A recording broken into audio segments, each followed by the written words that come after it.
I'm Sandra and I live on the west side. I've been asked to share some research with you. The Bloomington Police Department has installed some hidden cameras in town and claimed that these public safety cameras help to fight crime. DPD does not report to the public the camera locations, post signs to alert neighborhoods about them, or publish a policy that sets limits on how they are used. People walking streets where recordings are made sometimes have no idea that they are being observed. Police also have agreements with businesses that install surveillance cameras through the BPD camera registration project. In many cases, people don't understand they are being recorded both inside and outside such businesses, and that the police request and frequently get access to these video recordings. Using surveillance cameras really took off after 9/11.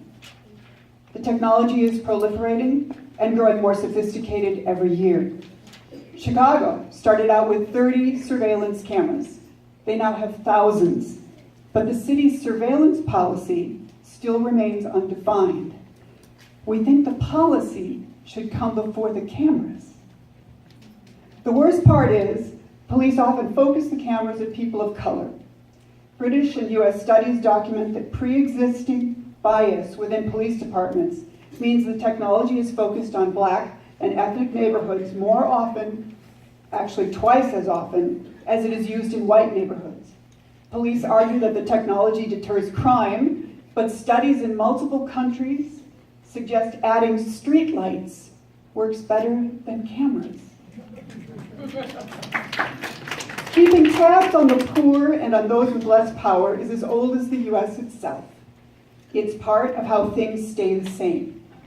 In a 2016 International Association of Privacy Professionals article, Angelique Carson writes, "Being watched changes how you move, how you think. Forget about locking up Black men. The way they are harassed and stalked creates, as Foucault described it, the prison of the mind." You've already heard how the BPD devotes more police power to Black neighborhoods. Cameras, especially in Black and ethnic neighborhoods, will only make this kind of systemic racism worse. We want our neighborhoods to be safe, but we also want to live as private citizens, to share our thoughts with friends and family in public places without worrying we are being observed and recorded by law enforcement. If police need to surveil neighborhoods, we want to know what the limits are to those activities. Especially, we want the BPD to stop its over-policing of Black and ethnic neighborhoods through hidden cameras or any other technique that further empowers systemic racism. We don't have access to the guidelines BPD currently uses for surveillance cameras, so we object to installation of surveillance cameras in public places when we have had no opportunity to help develop the Bloomington Police Department surveillance camera policy.